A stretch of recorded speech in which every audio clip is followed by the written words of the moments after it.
Hi, Neal Berg here from Sound Science Custom Audio and Theater. And I wanted to give you a little background so that you can feel like you know me a little bit better. You know, when I was a kid, I grew up in St. Louis, and I went to high school right across the street from one of the largest shopping centers in St. Louis County, and we had an Allied radio in that location. And we used to go over there after school every day. I mean, they had Voice of the Theater speakers from Altec Lansing that would blow your ears off. Lots of fun. Dual turntables, lots of fun. And it was the beginning of my learning experience. By the time I got my driver's license, I was able to go all over St. Louis and check out all the stereo stores. And the guys at Hi-Fi Faux Fum treated me like I was a real grown-up. They pretended I had money and could buy these things. And I got to fall in love with Macintosh and KLH, especially the KLH-9 electrostatic speakers was a completely mind-blowing experience. How old am I? Okay, a long time ago doing this. Still vacuum tube amplifiers in those days. Thorn's turntables with super long tone arms, Shure cartridges, great stuff. And I even used to take my girlfriend on dates to Hi-Fi Faux Fum on Friday nights and sit in their beanbag chairs and bring our own records. I started Sound Science January of 2006 after leaving my job as an aerospace and defense business development manager at Agilent Technologies. I've been selling electronic test equipment since 1984, so that's a long time. And when I got my start, I went to work for a company called Brule and Care Instruments. And B&K specialized in sound and vibration test equipment.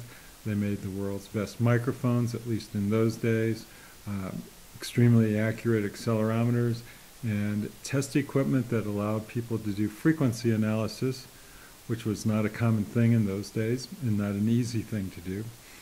And Brule and Care also made chart recorders. And so if you were an audiophile back in the 70s and 80s, and you bought yourself a high-end cartridge from AKG or Shure or Audio-Technica, they all came with a frequency response graph, if you think back and shake those cobwebs loose.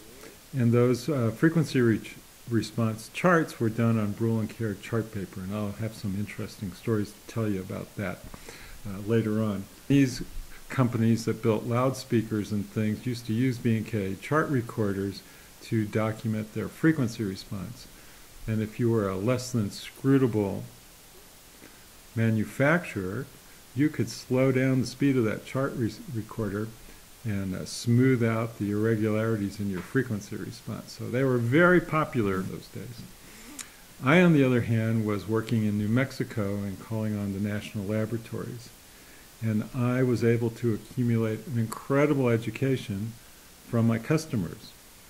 And so I was calling on engineers and with PhDs, master's degrees, electrical and mechanical engineers, all devoted to discovering the effects of nuclear explosions. And they would break these effects up into different components. And they were all using Brule and Care test equipment to do this. And in those days, the test equipment was unable to provide the accuracy and the measurements people wanted to do. And so we used to get together and brainstorm and figure out analogs of the effects they wanted to measure. So you couldn't actually measure these things directly, and we had to outsmart the physics to find ways to get the answers that they needed with the limits of the test equipment. You know, today you can play a CD, and you all know that the CD's got at least a 90 decibel dynamic range, and 24-bit stuff will go up into the 120 dB dynamic range. In those days, state-of-the-art was a 60 dB measurement. Now, 60 decibels means you can have a dynamic range of 1,000 to 1. Well, today that's nothing, but in those days that was spectacular. So this was a fun time for me. I got to learn a lot and discover a lot, and I'll talk to you soon. Amplify the Senses, Neal Berg, Sound Science.